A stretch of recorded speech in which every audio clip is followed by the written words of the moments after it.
Is dating to marry actually a problem in the Christian community? In today's video, we're going to do a deep dive on Christian dating. We're going to hear from a number of perspectives in today's video. Some of them I agree with and some of them I really disagree with. If you're in the Christian dating sphere or thinking about entering it, maybe you're questioning, when should I actually start dating and what should be my mentality going into it? I think this video is going to be really helpful for you. Before we jump in, I want to let you know that we're doing video calls on the Daily Disciple Patreon. You can sign up, link in my description, if you want a way to support this ministry and also become a part of our close-knit community on there and be part of our bi-weekly video calls where we talk about our life, our struggles, what we're learning, all sorts of stuff, and just have a good time, hang out. I'd love to meet you and chat with you on there. Without further ado, let's dive in. I feel the need to set up the story here because some of you guys that didn't grow up in the church, this is kind of a foreign language to you. This idea of, okay, you're only dating to marry. What does that even mean? And to be honest, I think a lot of us have different understandings of what that actually means. But we say that, and Christians say that in general, because we've looked at what secular dating is about and we see it's a problem. Okay, we see it's a problem. Now, the solution may need to be different, but here's the problem, is that secular dating, in large part, is kind of purposeless. It's casual. It doesn't really have any intentionality. You're not verbalizing, what you're in it for. It lacks boundaries, both physical, emotional, spiritual.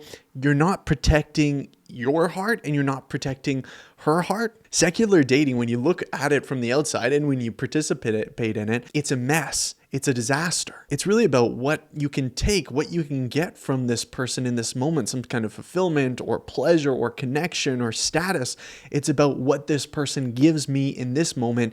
And I want it to be casual and commitmentless to make sure that I can move on to the next person in case that this person doesn't fulfill me anymore. You see this all too often. Guys that come into a relationship, maybe they promise big things. Yeah, we're going to be together. Maybe we'll get married one day, but then physical boundaries are crossed. They get what they're looking for and they dip. They got what they wanted. Now, Christians have obviously seen this style of dating and seen it as a real problem, this hookup culture that's been created.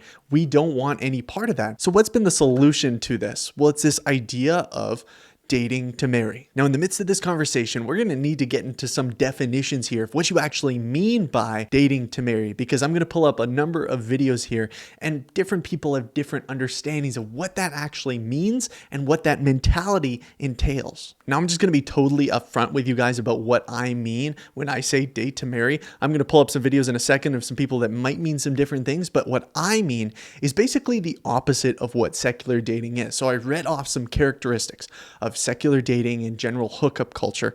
I mean the opposite. Okay, so you're pursuing this person with purpose, with intentionality. That means you're communicating what your expectations are. This doesn't mean that you're saying on the first date, hey, by the way, we're going to get married, right? No, that's not what it means. It means that I'm communicating, hey, I'm in this for a reason to evaluate and to see if we might be a good match for each other for marital partners. That is my intention going into this. I'm not just in here to play games. I told my wife that on our third date, I think it was that, hey, I'm not in this to play games. It means to establish boundaries, right? Hookup culture, secular dating, there's no boundaries there because it's about what I can take. Why would I want to establish boundaries if that would inhibit me from getting what I wanted when I wanted it without the commitment? And then it means protecting the other person's heart, not going beyond the lines of emotional, physical, spiritual boundaries, which I've talked about in a number of videos, but I might get into this video, we'll see. With my perspective out in the clear here, let's get into some other people's perspectives and see what we think. I have strong opinions about this. I'll officially close the Bible on the table right now, just so we don't think I'm being a pastor right now. I'm a little bothered with some of the intensity in the modern Christian messaging, like dating is for marriage. And my daughter started dating at 15, 16. I don't want to put that burden on her. You went on the first date to McDonald's. Do you think you can marry? Just have a good time. Yeah. Just go have fun. Just see if he's someone you like hanging out with. So I think there's bigger questions as time goes on that we ask about. Could this be till death do us part? Do you see a relationship that could be biblical where I could love you no matter what and you could respect and submit to me no matter what? Yeah, if it's a 15-year-old asking, I would say have good boundaries, go out, have fun, go on group dates, see what your friends and family think about this person, but don't. It's like asking a kid in fourth grade, where are you going to go to college? Yeah. What do you want to, yeah. Okay, you got to answer that question, but we don't need to answer that question right now.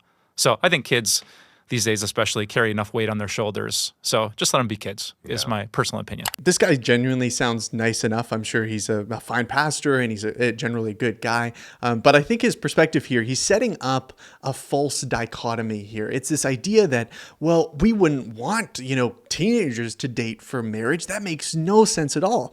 Well, I would just say, why are teenagers dating at all? Now, I understand later, older teenagers, 18, 19, 20, right? They're adults. Them dating, like, that makes sense. I'm not against that at all.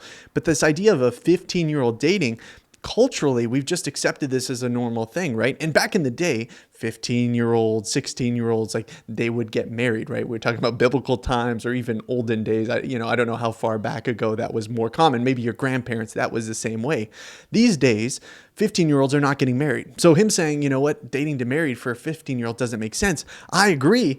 But here's what I would say is that dating for a 15-year-old doesn't make sense. Now, to be honest, to be upfront with you guys, and you could probably assume this, I don't have a 15-year-old daughter. That's not something I have to deal with right now. So, but you can hold me to this when I do, or if I do, that this isn't something that I think is wise or good.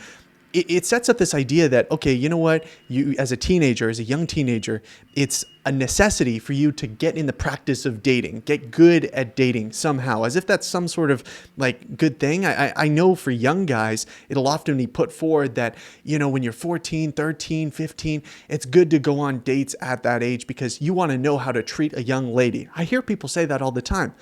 That is just completely against what I teach a lot on my channel, Men on Mission, because I'm telling young guys to get your life in check, to get ready for that woman, to learn how to, operate in a social scenario where you're treating that woman, as the Bible says, as a sister in Christ. In those group scenarios, that works. Like, that's okay. That's all the experience and the practice that you need before you're of age to actually pursue this woman intentionally. If you're not in that place of saying, you know what, I want to intentionally pursue your heart, what's the point of that? Like, I really just don't understand that. I know I'm getting impassioned here, but as somebody that's looking to, like, essentially, let this young guy go on a date with your daughter, you're giving her to him in some way emotionally, right? They're talking about, hanging out. They're hanging out all the time. They're having all these conversations. It's like, they're my boyfriend. They're my girlfriend. There's emotional ties that are there that, you know what, if this guy, he's no idea about marriage. He's not ready for marriage, and rightfully so. He's 14, 15, 16. But at the same time, it's like you're setting yourself up for heartbreak if you're engaging in that before you're even close to be ready. So I can understand. I'm like, hey, you know what? Absolutely. You shouldn't date to marry if you're a teenager, but I just don't think you should date if you're 15, 16, 14 years old. I made a video about 5 to 6 years ago, and I said, don't date if you're 16. A lot of people had some pushback. A lot of young guys, they're like, no, it's okay. One of the guys particularly had some pushback. And then years later, he actually said, you know what, Isaac, you were right. I was way too immature. I really just wanted to get married, but I wasn't ready to. Ended up breaking her heart. It wasn't a good situation. And I'm not saying that that's for everybody. Sure, some people start dating at 15, 16, and they hold on until their marriageable age. But I just don't think that's a good principle about going about it. You can disagree. That's okay. Get ready with me for church while I talk about my controversial opinions as a Christian. Number one, dating to marry is so blown out of proportion. Now, dating to marry is like, oh, like, we're dating and it's like a month in, it's like, yeah, we're definitely gonna get married. Like, it's like assumption versus like dating to like marry values, and if that's that person, great.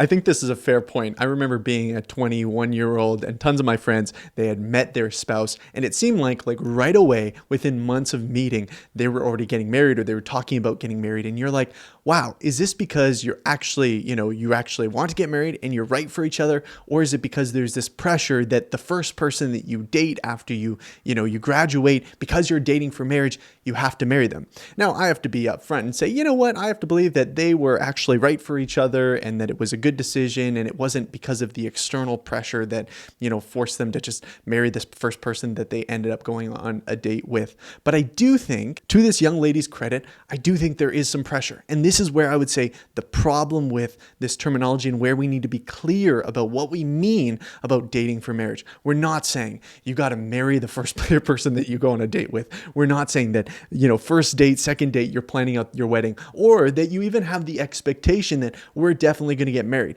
That's not it at all. It's all about intentionality. It's like, am I bringing forward my discernment, my wisdom, my intentionality, my communication, my values in order to say, hey, this is what I have. I want to get to know you and see if we might be a good match. That's truly it. And to me, where you get into trouble is when it just becomes so structured and so interview-like that it snuffs the fun and the enjoyment out of the dating experience entirely.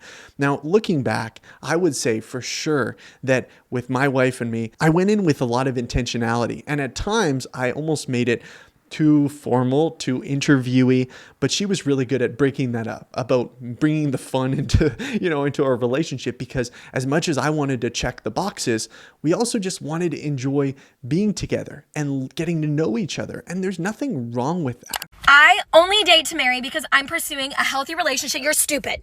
You're acting stupid. I was that girl, that was me, until I realized that was a super warped view of dating. If you go into a relationship with the idea of pursuing marriage at the forefront, you are pursuing permanence over love. The only way to be healthy in a relationship is to love each other to the best of your ability every single day. Being loved and loving well is the healthiest thing you can do in a relationship. But if you are so focused on marriage and permanence and not having your heart broken, you are not loving that person to the best of your ability. Instead, you're idolizing the security you have in your relationship, and that is more selfish than loving. Y'all, sometimes the best way to love someone is to not be in a relationship with them. And sometimes the best way to love your partner is to stop pursuing marriage and start pursuing love. And if the love is true, marriage should come as a result of that. But it should not be the priority. Let me know your thoughts in the comments. Yes, there is a temptation to look at marriage as just like the end goal, right? I want to get married, and so let me check the boxes of how to get to that next step and our values align.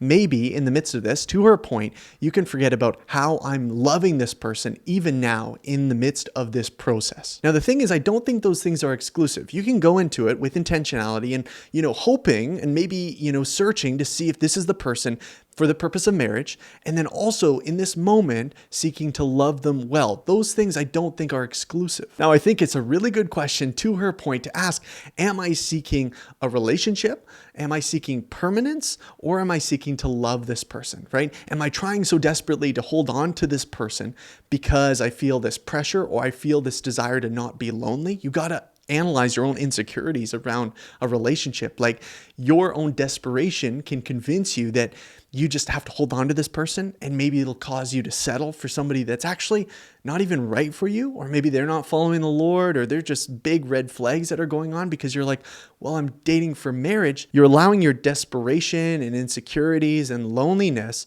to cause you to make a bad decision. At the end of the day, I think you got to ask yourself, am I using this person? Am I using this person to fulfill something in me that I feel like is empty or broken? Am I using this person to, this permanence in this relationship to bring about security in my life, or wholeness, or love, or peace, or any of those things? Because I think when we do that in a relationship, we're creating an idol out of our potential spouse and an idol out of the relationship. And when we do that, we're not likely to give it up, even if there are red flags. And we're not likely to love as well as we ought, because we're looking for the relationship to fill us, rather for our cup to overflow and us to serve them and sacrifice for them and love them. Okay, say it with me. If you are not ready to get married, you should not be dating. Specifically, to all my Christians out there, we should be dating with the intention of marriage, meaning that every single person you go out on a date with, you're assessing to get a good feel of whether or not you could see yourself moving forward with this person. And if you have no intent of getting married, if you know that there are still stuff that you're scared about in marriage, or that you're just not in a place where you're ready for that, then you should not be dating someone, because you are leading them on. I am so big on respect inside of relationships, and you are actively disrespecting that person if you're going to waste their time fully knowing that you're not in a place to get ready for marriage. So do yourself a favor and them a favor and step away from the relationship and get the healing that needs to be done in your heart and all the things in place before you move forward with someone else. I obviously can only speak more for the girls because obviously I have girlfriends who talk to me about all this stuff. But it really does break my heart to see them consistently getting entertained and kind of just dragged along by these guys who fully know that they're not in a place to get married and then just end up dumping them. It makes me real angry. It's not okay. I mean, to me, this is just wisdom. Like, don't lead people on. Don't pretend to be in a place that you're not. Don't date someone for the purpose of marriage, but then after at the end of the day, you're not ready for marriage, right? Some people would say, hey, you know what, Isaac, you're being a little bit too harsh here. Some people just aren't ready for marriage, and yet they want to have that connection. They want to have that companionship, and maybe they're not even going to cross those physical or emotional boundaries, and, they're going to be respectful in their dating, but they just really want to date someone. Now, honestly, that sounds like to me that you're trying to use that person. And I've been there too. I was in a place where I could not, think of myself getting married. I was not in a financial place, a spiritual place, a career place that I could, bring a woman into my life and protect and provide and love her like Jesus. I just knew that wasn't possible. And yet the deep desire was there. You know what? I really want to date. I really want to find a girl. But if I were to step into that space, engage with a girl in a relationship, and then, that does a disservice to her, because she's going to find out, wait a minute, Isaac, why didn't you get this together before you started trying to pursue me, before you started to make these promises that you can't deliver on? Now, trust me, I don't think it's about perfection at all. You don't have to have everything in your life perfect before you find that girl or pursue somebody. Like, that's not what I'm saying. But I'm saying that based on wise counsel and your own assessment through prayer and scripture reading and discernment, are you ready for marriage, right? And if you're just not there, I would say, hey, take a break. Take a break from dating. Take a step back. Get that stuff in check. And if your cup is empty right now, if your cup of love is just empty and you're just looking to try to find it any way you can, and that God's not the one filling that up, it kind of does a disservice to them, because all of a sudden there's so much pressure on them to fulfill that part in you. What I keep coming back to again and again when we talk about dating is looking at how Jesus pursued us. Looking at how Jesus pursued us. He pursued us with intentionality, with purpose, with clarity, with communication, with integrity. He wasn't playing with our hearts. He wasn't making all these promises and then going back on them because things didn't work out. Now, don't get me wrong. That doesn't mean that you're just going to settle for anybody because I want to love them like Jesus and be really kind and gracious to them. Like, you can be really kind and gracious to them as friends. That's okay. But I'm saying that when you are looking at a person and you're like, I want to get to know them better, do it like Jesus. And if you're not ready, or you just want to date casually, then just casually be friends. It's a great way to be casual, but also not lead anybody on and have any broken hearts. I know I said a lot in this video, but I'd love to hear your thoughts in the comments down below. And until next time, God bless.